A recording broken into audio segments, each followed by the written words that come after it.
Most people who dream about living off dividends will never actually do it.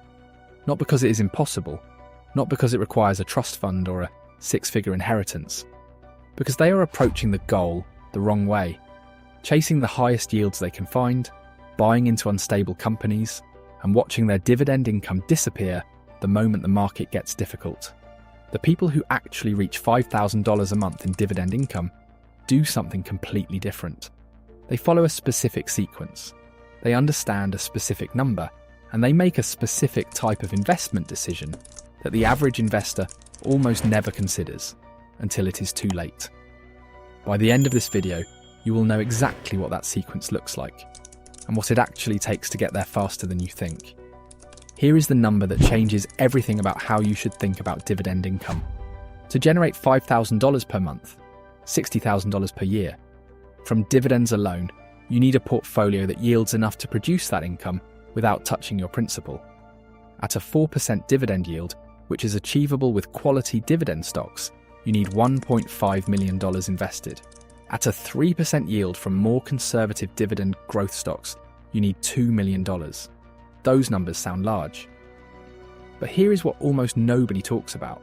The path to $1.5 million in a dividend portfolio is not as long as most people assume, if you understand how to build it correctly from the start.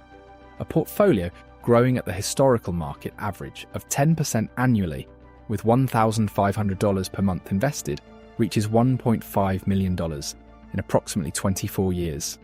Increase that contribution to $2,000 per month, and you get there in just over 21 years. And if you already have $50,000 invested today and add $1,500 per month, you reach $1.5 million in approximately 20 years. The math is not the obstacle. The obstacle is understanding which steps to take in which order. And that is exactly what the typical financial channel never breaks down clearly enough. By the end of this video, you will have the exact blueprint, the sequence, the numbers, and the specific decisions that separate the people who actually reach $5,000 a month from the ones who talk about it forever. So make sure to stay until the end, leave a like, and let's start. The first mistake that derails almost every dividend investor is starting with yield instead of starting with quality. Walk into any dividend investing conversation online, and the first question is always the same. What stocks have the highest yield right now? 7%, 8%, 9%. And that instinct makes complete sense. If you need $60,000 a year in income, a higher yield means you need less capital. But here is what that logic misses entirely. High yields are almost always high for a reason. A company paying an 8% dividend yield is either a genuinely exceptional business, which is rare, or a business under enough financial stress that the market has pushed its stock price down, which mechanically inflates the yield. When that company eventually cuts its dividend, and companies in financial stress almost always do, the investor loses both the income and a significant portion of their capital at the same time. Think about what that means in practice. An investor who puts $100,000 into a stock yielding 8% is collecting $8,000 per year. That feels like progress. But if the company cuts its dividend by 50% and the stock drops 30%, both of which commonly happen together, that investor now has $70,000, generating $4,000 per year. They have lost $30,000 in capital and $4,000 in annual income in a single event. The better approach, the one that actually produces sustainable dividend income at scale, starts with businesses that have raised their dividend every single year for at least 10 consecutive years.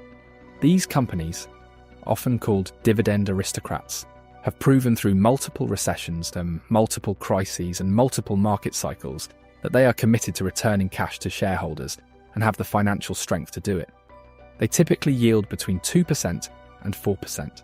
That looks lower, but it compounds, and compounding dividend growth, reinvested consistently over time, is how ordinary investors actually reach $5,000 a month.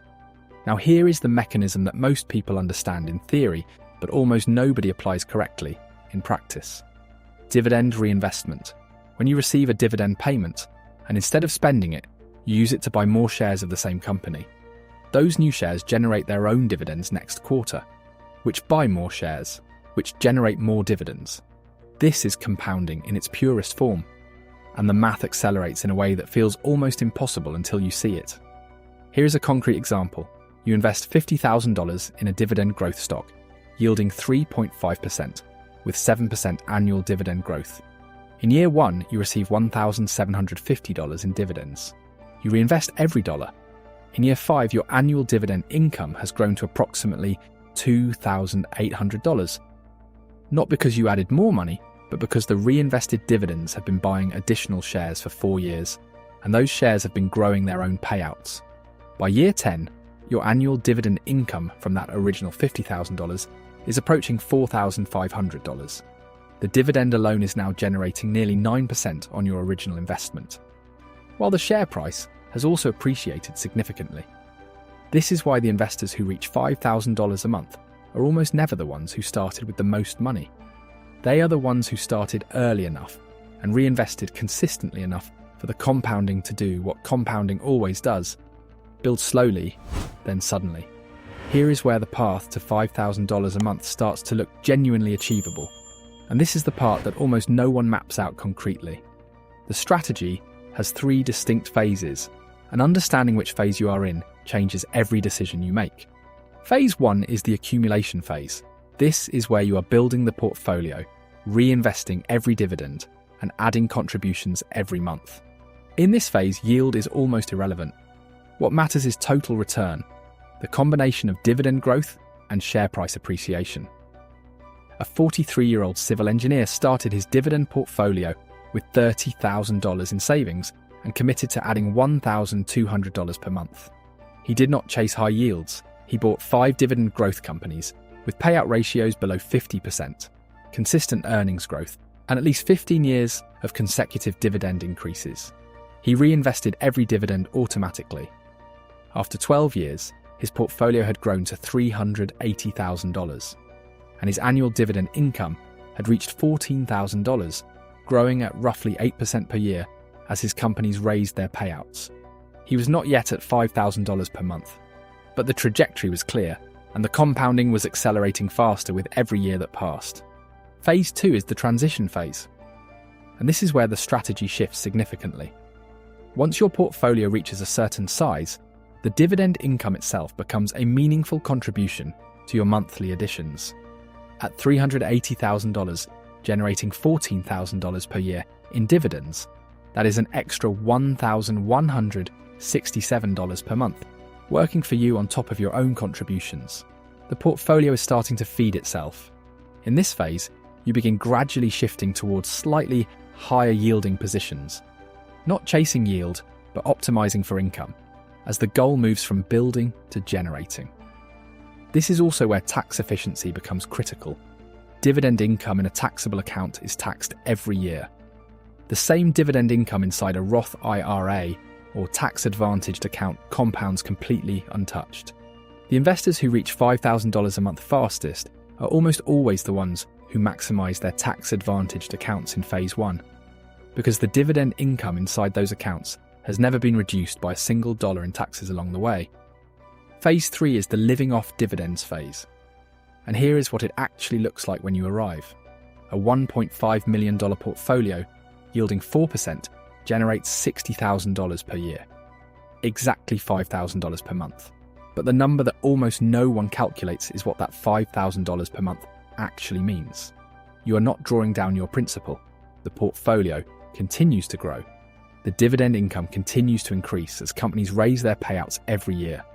In 10 years at the living off dividends phase, your $5,000 per month has likely grown to $7,000 or $8,000. Without you adding a single dollar. You are not living off savings that run out. You are living off the output of a machine that keeps running and keeps growing while you do whatever you want with your time. That is what financial independence through dividends actually means. Picture yourself 10 years from now. You have been consistent. You have reinvested every dividend. You have added to your portfolio every month through the market cycles, through the corrections and the recoveries. Your portfolio is not yet at $1.5 million, but it is generating $2,500 a month in dividend income and growing faster every year. The trajectory is no longer theoretical, it is mathematical. Every year that passes, the income grows. Every raise you receive at work goes partially into more shares. Every dividend reinvested buys more shares that pay more dividends. The machine is running, and you can see exactly when it crosses $5,000 a month, because the math is predictable in a way that almost nothing else in personal finance is. That predictability is the real gift of dividend growth investing, not the income itself. The certainty that if you stay consistent, the outcome is not in question. The investors who live off dividends are not the ones who found a shortcut. They are the ones who understood the sequence early enough and followed it long enough for the math to do what it always does. Now you understand the sequence too. And another thing that grows quietly in the background while your dividends compound: your options. Subscribe to this channel. We break down these blueprints every week in a way that actually makes sense. Like this video and let me know in the comments how far along you are on your dividend journey right now, and watch the next video on screen. We already showed you 5 income streams you can start this month from 0, and dividends are just one piece of a much bigger picture.